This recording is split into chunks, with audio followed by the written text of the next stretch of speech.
Nah, oke, kembali lagi masih bersama kita di kurang lebih masih sama personilnya. Untuk di sini saya ada Rito Fani dan di sebelah saya ini ada Sowo Bro. Para Aidul. Biasanya kamu manggilnya siapa, Bro? Dul. Bang Dul. Bang Dul. Sebut aja Bang Dul. Seperti biasa, karena di kesenggangan waktu di malam hari itu kita biasanya sering banget ngobrol-ngobrol, ya apapun itu, apapun halnya, apapun temanya, biar mengisi waktu kosong di malam hari itu. Biasanya sebelum tidur itu pasti kita sharing-sharing, entah itu dari konspirasi atau obrolan-obrolan yang ringan. Ya intinya ada kalanya emang kita harus mencurahkan apa yang ada di isi pikiran biar enggak stres nek jare wong-wong.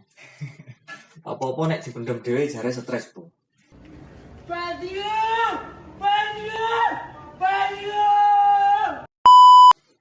Nah, di kesempatan kali ini kita akan membahas sesuatu yang menurut kita juga menarik untuk dibahas. Pembahasan kita malam ini, perdiskusian kita malam ini itu Ya, bertemakan apa? yang menarik itu kayaknya ini, Bro.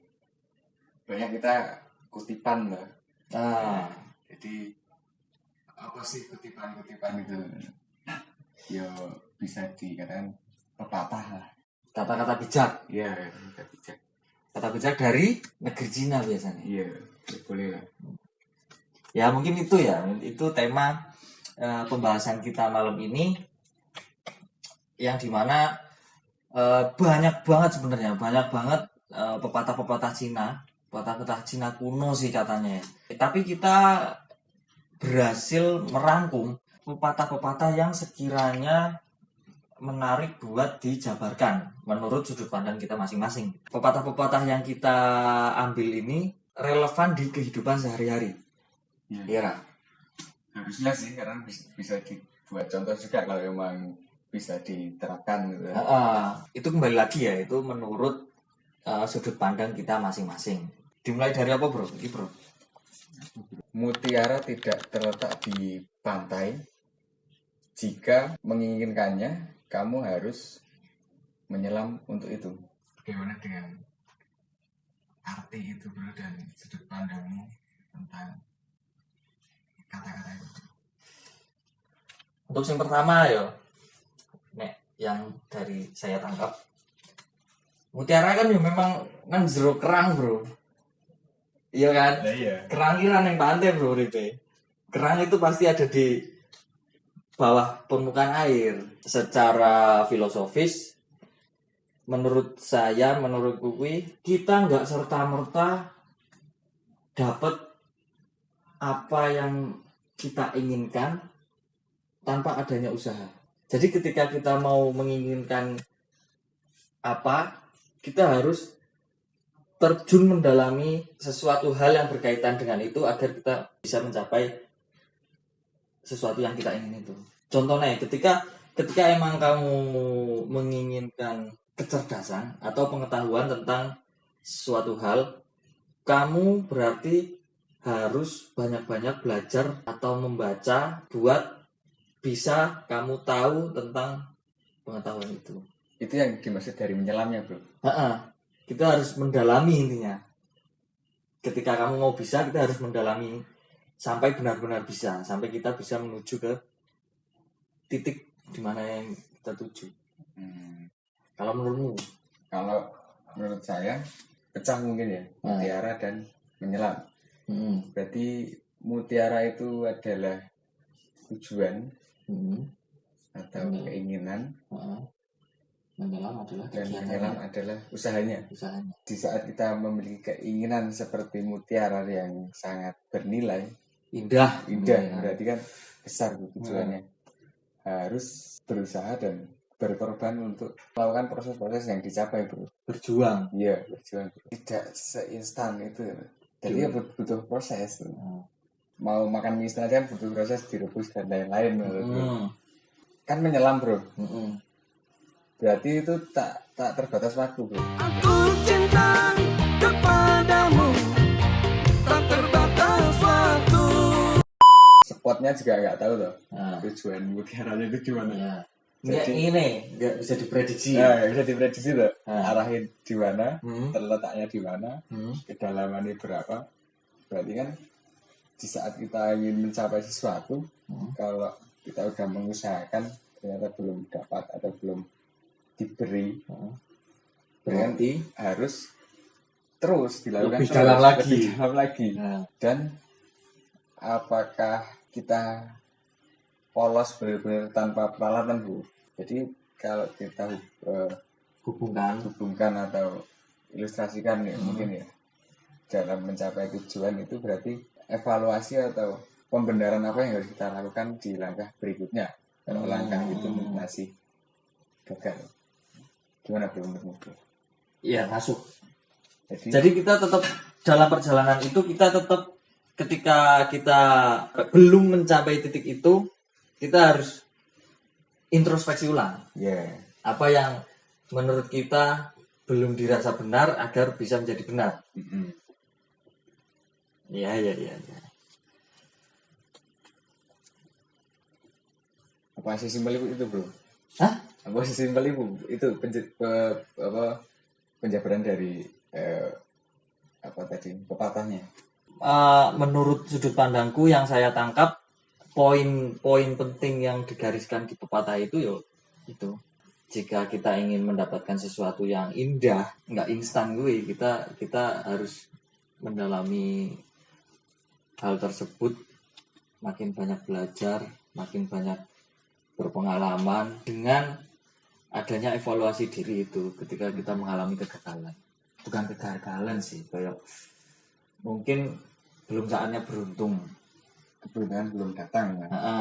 Kita belum menemukan keberuntungan, kita berarti mungkin kita harus mengevaluasi diri biar langkah ke depan kita itu udah ada strategi ulang. Yang kedua, guru membukakan pintu, kitalah yang melewatinya sendiri. Dia menurut sudut pandang. Guru kan seorang yang memberi ilmu kepada kita, yang memberi bekal dasar dalam kehidupan. Enggak kehidupan sih, pengetahuan ya. Kita berbekal pengetahuan itu untuk melewati pintu itu. Berarti pintu itu apa itu, Bro? Pintu itu kalau menurut saya, pintu itu adalah gambaran portal kehidupan yang nyata. Digambarkan sebagai pintu, diisyaratkan sebagai pintu. Dan kita harus melewatinya sendiri. Berarti menurut sudut pandangku guru yang membukakan pintu, kita yang melewatinya sendiri. Guru itu adalah seseorang yang sangat berjasa di kehidupan kita. Karena dia sudah membekali pengetahuan-pengetahuan dasar di masa sekolah kita. Selebih dari lingkungan sekolah, di kegiatan sekolah, kitalah yang bertanggung jawab atas langkah kita masing-masing. Kita sendiri yang mencari pengetahuan di luar dari pengetahuan dasar tersebut. Berarti sebenarnya kita udah diberikan gambaran apa yang ada di balik pintu tersebut. Gitu? Yeah. Cuman tidak secara luas. Kita udah dibekali dengan pengetahuan, pemahaman dasar, dan pemikiran, sikap, kedisiplinan dan lain-lain. Terus perilaku semuanya. Yeah. Jadi kita akan masuk ke portal lain itu. Kita nanti di situ juga harus bisa mengembangkan dari apa yang udah diajarkan sebelumnya. Oke, nice. Kata-kata bijak hari ini. Terus Bro, apa lagi Bro? Mungkin teman-teman ada pepatah lain? Mungkin bisa ketika teman-teman punya pepatah-pepatah yang perlu dijabarkan, tulis di kolom komentar, nanti kita bisa bikinkan video buat kedepannya. Sih, poin ketiga. Pepatah ketiga. Jangan membatasi anakmu pada pembelajaranmu sendiri. Mereka lahir di waktu lain. Anjay. Gimana bro? Dari sudut pandang saya, dengan pepatah itu, kalau menurut saya ya, kita, terutama kedepannya, menjadi orang tua, kita nggak bisa mempunyai barometer apa yang diajarkan orang tua kita ke kita untuk memberi pelajaran ke anak atau cucu kita ke depannya. Karena pasti fase-fase itu, masa-masa itu pasti cara pembelajarannya pun berbeda dan kita tetap harus mengikuti masa mana yang sedang terjadi biar omongan kita itu mudah dipahami oleh anak cucu kita. Dengan itu mengikuti perkembangan zaman yang ada. Bagaimana dengan Anda? Ya, itu bagus bro. Yo, iki penjelasannya. Ya, Penjelasannya gimana? Karena ada kemungkinan kita memiliki keterbatasan terhadap pembelajaran yang kita peroleh sebelumnya. Iya. Karena zaman semakin canggih sekarang. Ya, poinnya di situ. Dan kita jangan terlalu banyak memberi batasan kepada anak atau cucu kita. Karena pengetahuan itu selalu tumbuh. Iya, betul. Jadi kita sebagai apa bro bahasanya, pengontrol itu bro? Pengawas saja bro. Di saat dia tidak sesuai dengan norma dari kepercayaan dan budaya, mungkin kita bisa masuk ke situ. Ya. Cuman kalau dari segi pengetahuan untuk keilmuan, kita tidak ada untuk membatasi jangan dan lain-lain. Belajar itu bisa dari berbagai sudut pandang. Ya. Berarti kan kita ada kesempatan untuk mencoba diskusi kepada anak mungkin ya. Jadi apakah dia dapat menemukan hal lain yang belum kita peroleh gitu. Berarti kan dia mampu dan sudah mencapai batasan kita sebelumnya. Iya, paham. Masuk bro. Terus apa nih bro? Dia yang bergantung pada diri sendiri akan mencapai kebahagiaan terbesar. Itu yang saya tangkap dan yang bisa saya sampaikan dari sudut pandang saya. Pepatah itu memiliki arti ketika kita berjalan dengan keputusan kita sendiri, dengan langkah kita sendiri, dengan bekal kita sendiri, dengan pengetahuan kita sendiri, kita akan menikmati langkah demi langkah yang akan kita jalani atau yang pernah kita jalani. Jadi suka duka yang kita pernah alami, kita itu bisa rasakan sendiri. Ketika kita susah dengan langkah kita sendiri, dengan beban yang kita tanggung pada diri sendiri, itu kita jadikan sebagai introspeksi. Ketika kita berhasil dengan langkah kita sendiri, dengan bekal kita sendiri, maka itu bahagia yang puncak dari kebahagiaan. Karena kita bisa melewatinya itu, melewati suka duka itu dengan sendiri. Perjuangan kita sendiri. Jadi sebisa mungkin, sekecil apapun, kita belajar mandiri bro. Tidak ketergantungan pada orang lain atau di luar dari diri kita. Ya. Jadi mulai dari yang bisa dilakukan mungkin ya, aktivitas sehari-hari, terus apa bro? Pekerjaan. Sebisa mungkin kita usahakan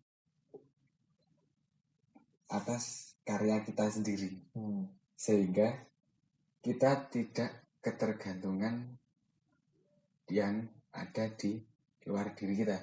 Kebahagiaan terbesar ditemukan dari diri kita sendiri dulu. Ya. Kita tetap masih bisa berdiri meskipun ada yang datang dan pergi. Ya. Anjay, kata-katanya. Kita masih bisa berdiri sendiri walau masih ada yang datang dan pergi. Anjay. Sehingga kita belajar untuk sesederhana mungkin kita untuk mandiri. Berarti kita jangan takut untuk mencoba dan melakukan. Iya. 5 ada lagi Apa, bro? Ini kita 5 kayaknya cukup sih.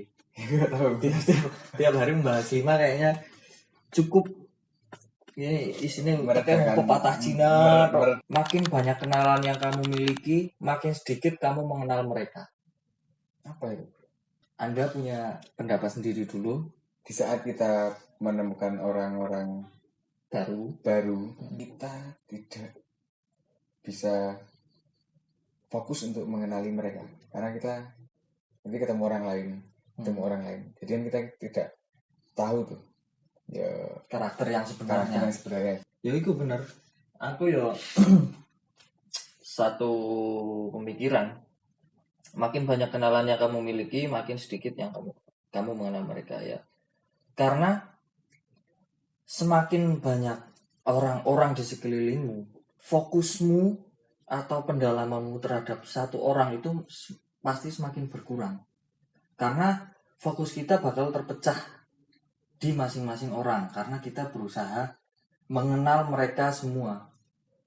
Sedangkan untuk mengenal karakter seseorang itu butuh waktu yang enggak sebentar. Semakin kita mendalami orang itu, karakter orang tersebut, maka kita nantinya bisa menyimpulkan apakah orang itu pantas untuk diajak berdiskusi dengan kita, pantas menerima keluh kesah dari kita. Kan seperti itu, bro. Mungkin pengertiannya seperti itu. Jadi kita fokusnya tidak hanya mencari orang, teman, nggak harus pilih-pilih tuh.